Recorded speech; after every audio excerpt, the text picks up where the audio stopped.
Hey guys, it's DYF with a overview video of the 3DS. Okay, so to talk about the 3D, I'm actually going to be using the 3D Classics Excitebike, which is a game that's free on the eShop. So since I obviously can't show you the 3D directly using this camera, a way to showing it is this game, because this is it in 2D right now, and when you put it in 3D, they kind of like add that extra layer, because if I had to describe the 3D effect, I'd say it's like kind of looking out a window. Obviously different games use the effects differently, but like generally I'd say it's like looking out a window. I mean, the 3D is very cool, but it's not I don't know, I wouldn't call it the main thing about the system. Obviously it's the system's namesake, but what you mainly care about is the library of games for it, and so far they're not great. Okay, so the launch games aren't exactly great for the 3DS, but they never really are. So far the library isn't that good, but they do have lots of promising games coming up. Whether it can top the original DS's library though, I'm not so sure about. I mean, what we've got coming up is we've got Legend of Zelda Ocarina of Time 3D, and a new Paper Mario game, Metal Gear Solid 3D, new Resident Evil game. You know, there is like lots of games coming out for it. If the game library will top the DS's, I'm not so sure about.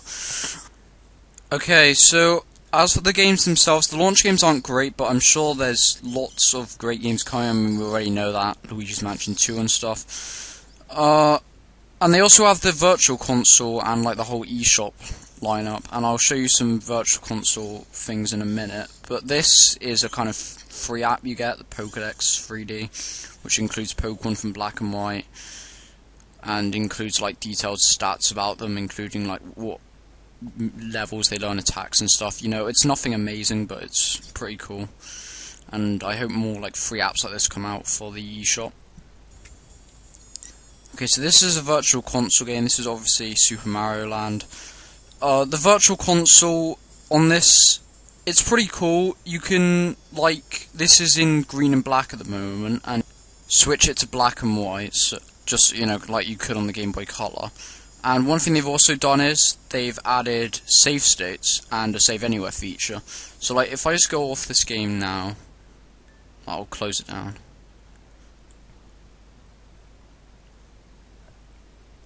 And I launch the game up again, I'll be exactly where I was. And they also have a save state thing like I just said, so if I make a save state, got to do it on the bottom, just create restore point.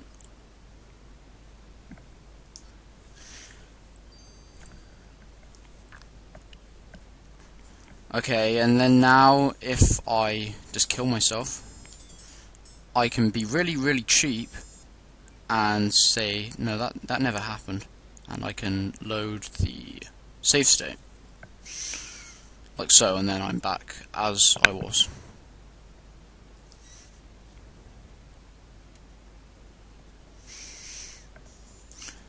So yeah, the games themselves, you know, perfectly good ports of the originals. I think this VC is a bit better than the Wii simply because it's portable, and I don't know, so far they've put Game Boy and Game Boy Color games up there, and apparently we'll be getting Sega Game Gear games later, so that's pretty cool.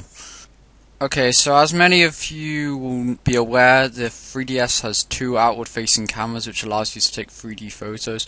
The photos look pretty cool, but the quality isn't great, so it's fun for a bit, but it's not really what you want to be using as your regular camera. There's much better cameras out there. Now, with a few exceptions, you can get like the entire DSiWare library on here. So this is an imported DSiWare game from my original DSi. And, you know, the games work fine on here, because the 3DS is also backwards compatible with all DS games. And you can choose to play them in widescreen or not. As you can see, there's borders here with the screen. And you can also play them so it fills the screen, but they're a bit stretched, so I prefer to just play it with the borders. It doesn't bother me, because it's just like playing it on a DSi. So yeah, these games work perfectly normally. It's pretty cool that they brought the entire like library over. Like I said, with a few exceptions, Well, you can't get Earthworm Jim, and that's probably the only decent one. I think that wasn't imported over. Now, one thing I think that's pretty awesome, I mean, this is probably just me, one thing I think that's pretty awesome about the 3DS is the activity log. And this lets you track all of your game times. For example, if I click Rayman 3D here, it says your total time played, number of times played, and then the average. And then you can also bring up a chart, which will show you, like, in order, your most played games. So my most played game on the 3DS is Link's Awakening at 19 hours. And yeah, so I don't know, this is a pretty cool thing, because I like to know how much playtime I'm getting out of my games. And it's also Steam does this, so I think it's cool that they're doing this, and I hope all consoles in the future have this as standard. Okay, now, one thing that's obvious about the 3DS is the upped graphical power of it. Again, my camera doesn't show up perfectly, but the graphics on this thing are a lot better than the DS's. In fact, they're like infinitely times better. As you can kind of see from this gameplay, the DS clearly couldn't do this. And if you have a look at games like Metal Gear Solid or Resident Evil, you can see like the 3DS can do really, really nice graphics. Now, another cool thing about the 3DS is you can just pause your game by pressing the home button down here. And then the game the 3DS kind of has a multi application like OS. So I can't have Ridge Racer open at the same time as, let's say, Link's Awakening. If I open this up, it will close down Ridge Racer. But what you can do is you can go on the internet browser at the same time as leaving the game open. So I could search seals into here.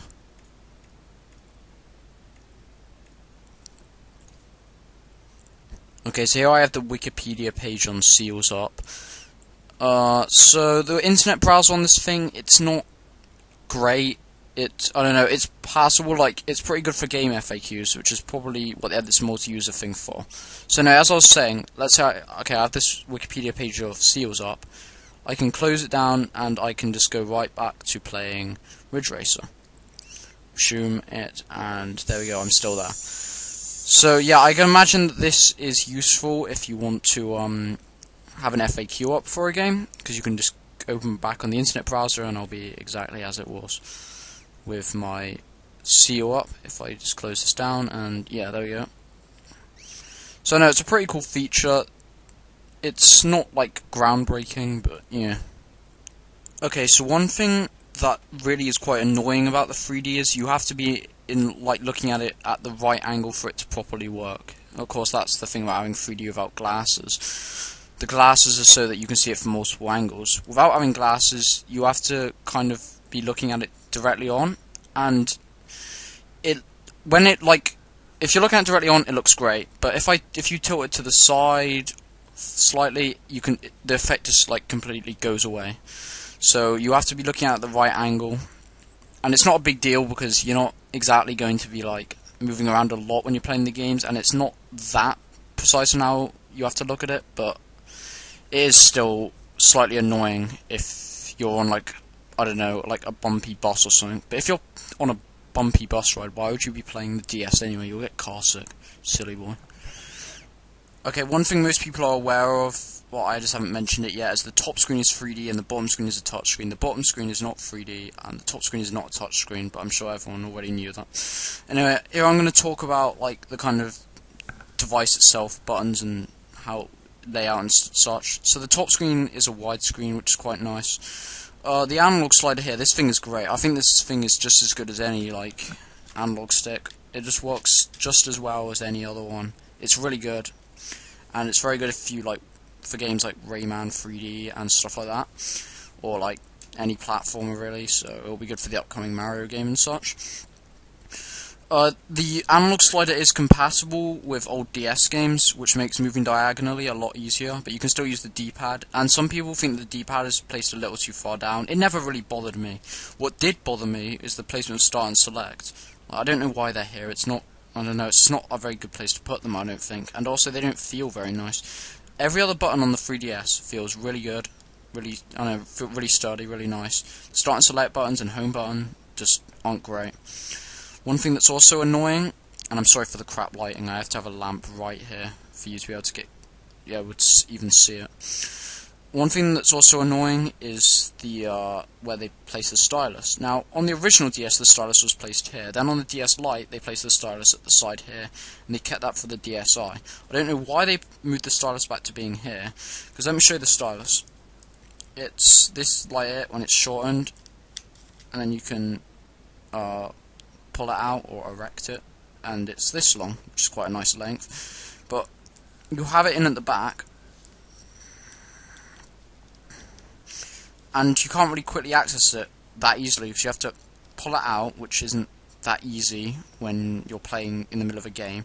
So you have to pull it out and extend it, and then you use it for a bit, and then you'll put it back in. And I don't know, well, I guess you wouldn't need to put it back in right away, but it's just, I don't know why they didn't just put it in at the side. And the extended stylus is cool, but they should have just kept it at the side. So overall, it's a great system. I think it is a bit pricey at £180 or $250. I'm not sure how many euros it costs or any other currency, but I'd say that it is worth it because the library of games is definitely going to extend, but maybe you should wait a bit until more games come out for it. But overall, I think this has the potential to be just as good, if not better, than the original DS. So thank you for watching, and I'll see you for my next video.